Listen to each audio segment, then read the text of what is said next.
শুধু রমজান মাস বলে কথা না, আমার কাছে সব সময় রান্না বান্না করতে অনেক বেশি ভালো লাগে, কিন্তু রান্নার পর বা সেহরির পর ইফতারের পর যে ধুইতে হয় প্লেট বাটি, এগুলো কিন্তু আমার একদমই করতে ভালো লাগে না। সো হ্যালো এভরিওয়ান, আসসালামু আলাইকুম, welcome back to my another blog. আশা করি সবাই ভালো আছেন, আলহামদুলিল্লাহ আমিও ভালো আছি। তো আজকের ভিডিওটা কিন্তু সকাল থেকেই শুরু করব। তো সকালবেলা আমার ছোট আব্বাজানকে নাস্তা খাইয়ে চলে গেলাম ছোট আব্বাজানের মাদ্রাসা ছুটির পর বাসায় এসে দেখি আমার হাজবেন্ড অনেকগুলো পাঙ্গাস মাছ নিয়ে আসছে। তো পাঙ্গাস মাছগুলো কিন্তু কাটাগুলো সব কেটে একদম পরিষ্কার করে রেখে গেছে, কারণ পাঙ্গাস মাছের কাটা আমি একদমই কাটতে পারি না। তো তারপরে মাছগুলো খুব ভালো করে কেটে একটু ধুয়ে নিয়েছি হালকা করে। এখন একদম যতটুকু প্রয়োজন ততটুকু করে পোটলা করে রেখে দেবো। এদিকে দেখেন মাছের চোখগুলো কিভাবে আমার দিকে তাকিয়ে আছে। তো যাই হোক, মাছগুলো কিন্তু খুব সুন্দর করে আমি রেখে দিলাম ফ্রিজে। আর এখানে কিন্তু রান্না করার জন্য নিয়েছি পাবদা মাছ। তো এই মাছগুলো কালকে রাত্রে আমার হাজবেন্ড নিয়ে আসছিল, সাথে তেলাপিয়া মাছও ছিল। তো মাছগুলো আমি ফ্রিজে রেখে দিয়েছিলাম, সকালবেলা একটু পানিতে ভিজিয়ে রেখে দিয়েছিলাম। মানে পাঙ্গাস মাছগুলো কাটার আগেই মাছগুলো ভিজিয়ে রেখেছিলাম, যেন মাছ কাটার পর আমি এই মাছগুলো খুব ভালো করে ধুয়ে নিতে পারি। দেখেন মাছগুলো খুব সুন্দর করে ধুয়ে নিয়েছি। আর এই মাছগুলো আমি একদম ভাজা ছাড়া রান্না করব, একদম কষিয়ে রান্না করে নেব। তো আমি মাছটা রান্না করার জন্য সমস্ত মশলাগুলো এখানে কষিয়ে নিয়েছি। তারপর দিয়ে দিয়েছি কুচি করে রাখা টমেটোটা খুব ভালো করে একটু রান্না করে একদম গলিয়ে নেব।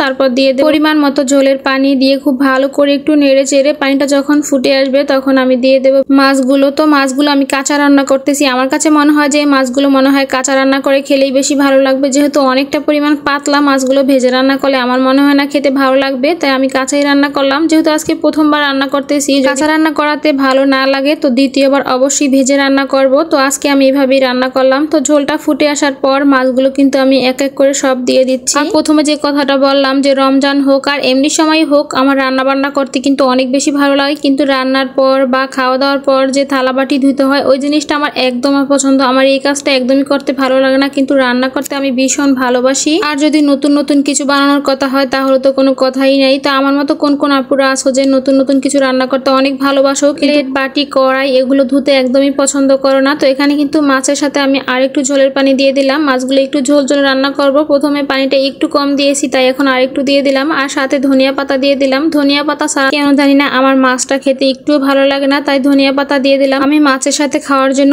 অনেকগুলো ধনিয়া পাতা ডিপ ফ্রিজে ফ্রোজেন করে রেখে দিয়েছি। তো আমার মতো কোন কোন আপুরা এরকম রেখে দাও ধনিয়া পাতা পরে খাওয়ার জন্য? আমি কিন্তু বেশিরভাগ সময় এরকম রেখে দিই, যখন না থাকবে তখন যেন মাছ ভাজি এসবের ভিতরে দিতে পারি। তো এখানে কিন্তু আমার বড় আব্বাজানকে খেতে দিয়ে দিলাম। আর এদিকে আমার হাজবেন্ড যে রাত্রে মাছ নিয়ে আসছিল, সাথে কিন্তু এই স্ট্রবেরি ফলগুলো নিয়ে আসছে। এগুলো কিন্তু আমার আব্বাজানরা অনেক বেশি পছন্দ করে, আমার কিন্তু একদমই ভালো লাগে না খেতে, আমি একদমই পছন্দ করি না। আর এই যে এই চিপস গুলো দেখতেছেন না, এগুলো কিন্তু আমার বড় আব্বাজান বানিয়েছে, শুধু কালারটা আমি দিয়ে দিয়েছিলাম। খুব ভালো করে শুকিয়ে নিয়েছি। দেখেন এখন ভাজার পর কত সুন্দর করে ফুলে উঠেছে, আর খেতেও কিন্তু অনেক বেশি ভালো লাগে, একদম কেনা আলু চিপসের মতো লাগে। এখানে শুধু একটু নুডলসের মশলা টেস্টি সল্ট মিশিয়ে খেলেই হয়। তো আজকের মতো ভিডিওটা এখানেই শেষ করলাম। সবাই ভালো থাকবেন, সুস্থ থাকবেন, আমাদের জন্য দোয়া করবেন। আল্লাহ হাফেজ, আসসালামু আলাইকুম।